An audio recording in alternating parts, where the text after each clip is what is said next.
Bonsoir les amis, c'est avec un réel plaisir que je vous retrouve ce soir pour vous parler des histoires de la loterie américaine qui font la grande histoire de la loterie américaine. Bienvenue à cette nouvelle production les amis. Installez-vous confortablement, c'est de la dernière ligne droite dont nous vous parlions hier à la vidéo d'introductif de cette dernière ligne droite qui nous mène vers la fin de l'année 2023 et nous allons également essayer de clôturer avec tous ceux qui comptent arriver ici aux États-Unis, tous ceux qui ont été sélectionnés et tous ceux qui préparent leur interview, parce qu'il y aura des statistiques aussi importantes à vous révéler dès la première semaine du mois de janvier. Vous serez capable de pouvoir savoir si votre case est compatible, si votre case est possible d'avoir la seconde lettre, ou alors s'il y a lieu de faire quelques modifications quelconques pour essayer d'augmenter vos chances pour pouvoir y aller. Nous rappelons encore qu'il y a 142 000 personnes sélectionnées cette DV 2024 et que sur ces 142 000, il y a à peine 55 000 qui seront reçus, qui auront le droit à pouvoir accéder à travers la loterie américaine de cette année. Et aussi, sachez qu'il y aura à peine à la fin du mois de décembre, 3000 visas qui seront déjà attribués et il en restera que 52 000 qui seront attribués. Nous allons donc à partir de cette première vidéo de l'année 2000, non pas la première vidéo, mais plutôt parlons plutôt d'une vidéo descriptive des statistiques de l'année de la DV de 2024, nous allons donc pouvoir vous dire, vous qui êtes partenaire de la Grip Support Company, on pourra vous dire exactement combien de cases vous avez, combien de personnes et de particularités, contrairement à nos amis du CRAC qui vous donneront combien de case number vous aurez. Attention, le case number, comme je l'ai toujours dit, c'est pas le nombre de visas. C'est le nombre de visas qui est important, c'est pas le case. Il peut y avoir 2 cases devant vous avec 10 personnes par case, ce qui fera 20, alors que vous ne saurez jamais le nombre qu'il y aura. Avec nous et avec nos partenaires, nous allons exclusivement leur donner le nombre de chances possibles de pouvoir recevoir un visa si vous êtes en famille, si vous êtes seul, combien de visas vous pouvez avoir dans ces conditions-là, en fonction de votre ambassade aussi et en fonction normalement de votre case number. C'est pour ça que nous disons à tous ceux qui nous suivent que nous n'avons pas peur d'un case number, nous n'avons non plus peur de quoi que ce soit. Ce que nous avons peur, c'est que vous ne faites pas confiance, et ce que nous avons encore plus peur, c'est de nous contacter trop tard. Et c'est à ce moment-là que nous avons peur de pouvoir ne pas répondre favorablement à votre demande. Voilà donc les amis, l'installation étant donc faite ainsi, nous allons revenir sur le quotidien comme nous l'avons dit en introduction de cette semaine, que ces 2 semaines, nous allons vous faire minimum 5 vidéos. Et la première a été faite hier. Aujourd'hui, certainement, vous aurez celle-ci qui va également maintenant vous parler du regroupement familial. Le regroupement familial, alors, sont ceux qui ont la possibilité de pouvoir faire venir leurs frères, leurs sœurs, leurs épouses, leurs enfants aux États-Unis. Et comme cela se fait avec la DV Loterie, c'est une nouvelle DV qui va s'ouvrir en ce moment, si nous pouvons l'appeler ainsi, parce qu'il y a des différentes étapes à suivre et à connaître, les amis. Et ouvrez vos caisses chez nous si vous avez vos frères, vos enfants, vos connaissances que vous voulez faire venir ici. Nous allons évaluer tout cela et nous allons vous dire quelles sont les chances, la possibilité pour que X ou Y personnes puissent vous rejoindre aux États-Unis, les amis. Voilà la quintessence donc de cette vidéo que nous allons vous proposer. Donc, sachez que beaucoup de personnes, quand ils arrivent aux États-Unis, comme nous vous l'avons dit, quand vous êtes sélectionné à la DV Loterie, vous n'êtes pas sélectionné seul. Vous êtes sélectionné parce que Dieu a pensé qu'il faut apporter de la lumière au sein de votre famille. Et c'est pour cette raison que vous êtes sélectionné, parce que les États-Unis ouvrent la possibilité à ce que toute votre famille, j'ai dit bien, toute votre famille puisse se retrouver aux États-Unis. Et c'est le nombre qui compte dans ce pays, ce gigantesque pays. Vous ne pouvez pas, vous seul, faire tout ce dont il est nécessaire pour pouvoir y arriver. Quand vous êtes en communauté, c'est là où ça marche beaucoup plus. Et encore, la meilleure communauté, c'est quand vous êtes là avec vos frères, vos enfants, vos parents, vos cousins, ou alors vos oncles. Et là, c'est la meilleure des communautés, parce que vous êtes liés par le sang, par le lien du sang et normalement par le lien de la communauté. Voilà pourquoi nous vous disons tout simplement de faire de savoir que si vous êtes sélectionné à la débiterie, c'est une très grosse chance.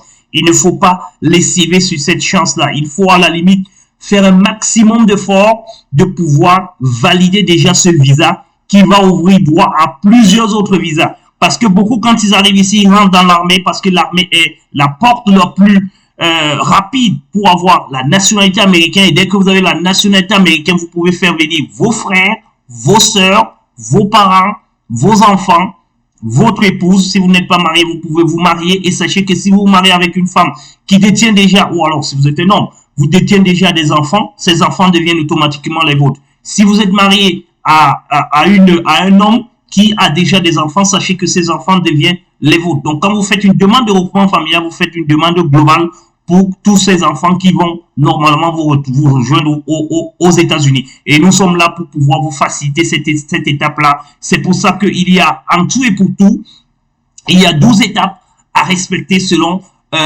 cette procédure. Mais ces 12 étapes, il y a des étapes qu'on traverse en un clin d'œil. Surtout quand vous êtes suivi par la Green Support Company. Quand la Green Support Company est derrière vous, ces étapes se font rapidement et très aisément. Voilà pourquoi la première étape, donc, c'est de soumettre cette pétition-là, qui est normalement, pour ce qui est des citoyens américains, vous allez devoir remplir la I-140.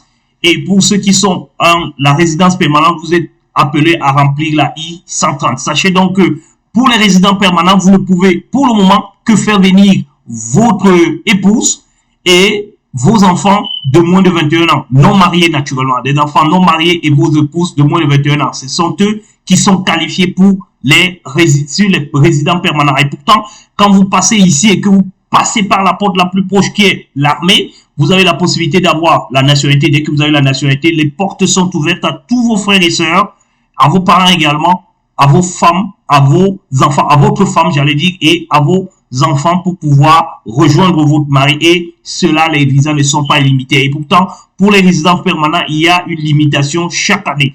Et sachez que la deuxième étape, donc, c'est quand votre demande est approuvée que vous êtes normalement, vous passez normalement à la deuxième étape. Et cette deuxième étape qui voudrait maintenant qu'on vous réserve un visa au niveau du National Visa Center Processes. Quand c'est fait, donc, à ce moment-là, maintenant, on transfère votre dossier vers l'ambassade en question où vous deviez normalement aller payer les frais. Le paiement des frais, donc, vous envoie directement à l'étape qui va suivre, qui peut être un affidavit of support. Normalement, ce sont vos parents. Et sachez que pour soumettre la pétition, voilà, revenons sur la partie 1 ici. Pour soumettre la pétition, il faut savoir que vous pouvez faire la soumission de la pétition aux États-Unis comme vous pouvez la faire hors des États-Unis. Mais bien entendu, la plupart des demandes sont toujours faites aux États-Unis. Donc, il y a le pétitionnaire ici qui est la personne qui monte le regroupement familial, et puis il y a le demandeur qui est vous qui êtes de l'autre côté, qui est hors des États-Unis naturellement. Et ensuite, donc vous aurez certainement besoin d'un affidavit of support, naturellement, comme dans le cas de la DV Loterie. Si vous venez en fonction des différentes ambassades, on vous demandera donc ces éléments-là que vous deviez normalement faire. Après, il y a maintenant le financial document. Le financial document aussi, c'est pour savoir que est-ce que vous êtes habilité à pouvoir faire venir quelqu'un, est-ce que vous avez les moyens nécessaires pour pouvoir le faire. On va donc vous demander les documents financiers qui vont vous permettre de le faire, de pouvoir faire venir des gens de la famille ici. Ensuite, maintenant, vous avez donc un online application que vous allez donc devoir soumettre. Et ensuite, il y a donc la préparation de l'interview qui est, non, et plutôt ici, on va vous demander donc les documents de naissance et tout, les informations. On peut donc vous demander de scanner les documents naturellement et puis de soumettre les documents. Voilà, la 9e étape. Comme je vous disais, il y a des étapes qui vont se faire en une. Et ensuite, maintenant, vous avez la préparation de l'interview. C'est par là où je voulais venir. Vous devez préparer votre interview. Quels sont les éléments que vous devez amener à l'interview? Comme je vous le dis toujours, c'est encore une autre développerie que vous deviez normalement faire. Après, vous allez passer à l'interview.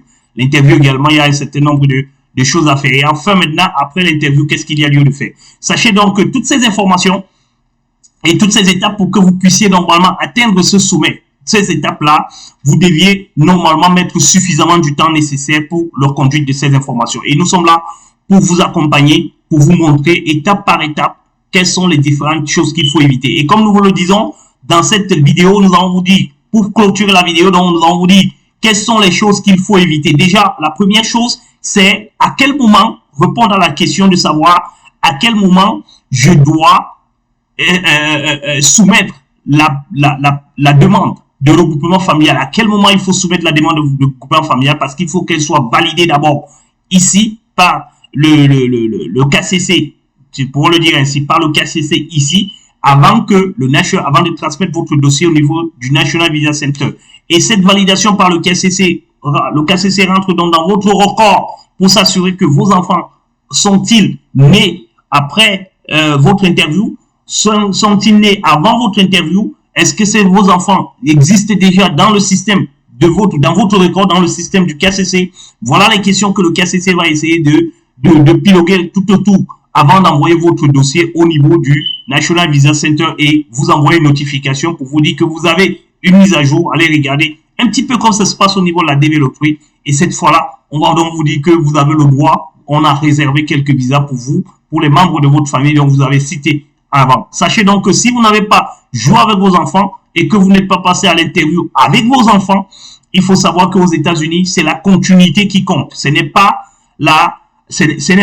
un nouveau dossier que vous allez mettre. C'est le tout premier dossier que vous avez envoyé, le DS260 que vous avez envoyé au KCC au départ, qui va normalement assister ou alors participer à la suite des informations qui consistera à mettre en place un regroupement familial. Si le regroupement familial est réussi, sachez que votre DS60 ou alors votre inscription à la DV Lottery avait réussi. Parce que rien n'est caché, rien n'est perdu aux États-Unis.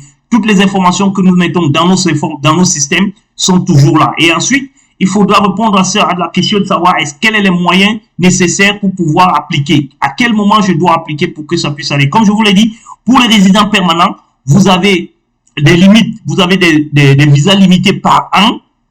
Alors que pour la citoyenneté, il n'y a pas de visa limité pour le regroupement familial. Tout le monde peut le faire à tout moment et puis tout le monde peut rencontrer. Sachez tout simplement que les visas, les citoyens américains sont beaucoup plus contrôlés et maîtrisés que les résidents permanents. C'est la raison pour laquelle on ne peut pas systématiquement open ce côté-là aussi. Ce côté est open, mais il est open avec beaucoup de contrôle.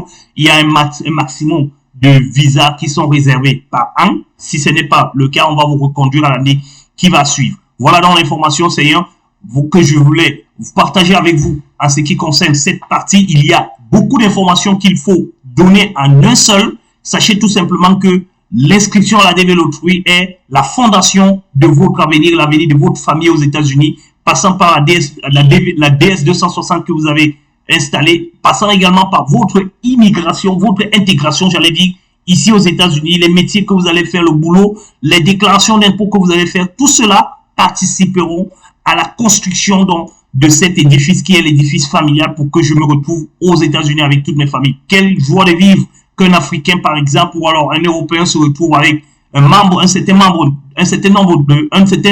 de sa famille aux États-Unis, parce que c'est un pays qui est extrêmement capitaliste où il faut travailler pour pouvoir gagner. Et quand vous êtes 2, 3, 4, vous multipliez tout simplement les revenus par 2, 3, 4 et cela vous donne suffisamment de moyens pour pouvoir aider à gauche et à droite et naturellement participer également au suivi ou alors au succès de ce qui nous attend au-delà de nos besoins. Voilà donc les amis, les informations dont je tenais absolument à vous donner. Nous allons revenir dans une prochaine vidéo pour vous parler. Nous ne pouvons pas malheureusement rentrer dans le meilleur des détails. Nous vous demandons tout simplement de vous faire accompagner. Nous revenons encore sur cela. Faites-vous accompagner pour que cela puisse se faire dans la droiture, dans le respect de l'art et dans le succès total de vos regroupements familiales pour que vous puissiez être beaucoup plus tranquille.